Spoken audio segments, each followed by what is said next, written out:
This is the 6th video in our Jefferson Flats series. In this video we will start placing our pipe in our pipe network, and you can see in the previous sessions I have already laid out kind of my design for how I want these pipes to connect to structures, and I do have a couple of these sort of smaller networks completed here. So I've got, this is a pretty substantial network, that at least the layout for that network, and then another smaller network here.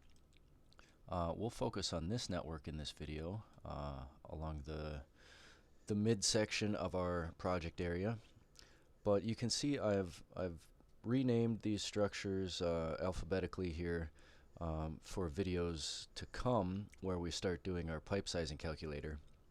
But the naming really not important at this point. That's just going to help me keep these structures straight in my head as we move forward. So once you've got structures in your drawing, you can select one of those structures, and then notice the ribbon changes, and you can select Edit Pipe Network.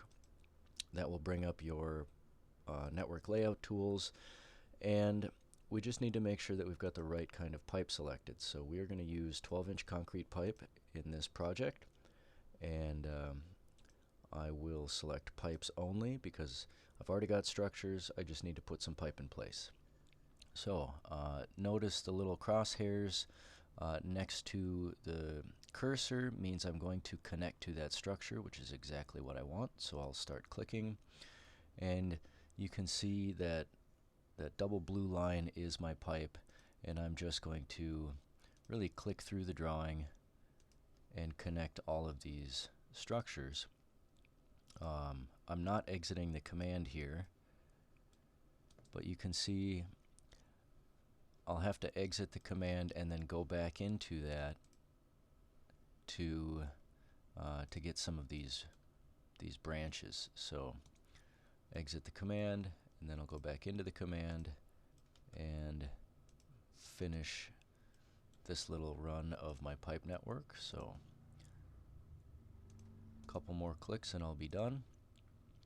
Now after we get the pipe placed in our network, and I don't have a structure to connect to out here, so I'm just going to dead end my pipe.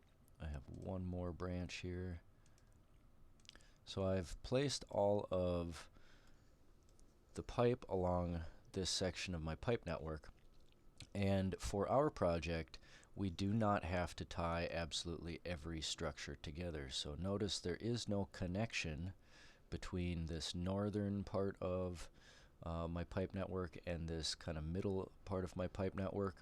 It's okay to have multiple disconnected smaller networks. It's all going to depend on how much water are you carrying in that system and what are your outlet points.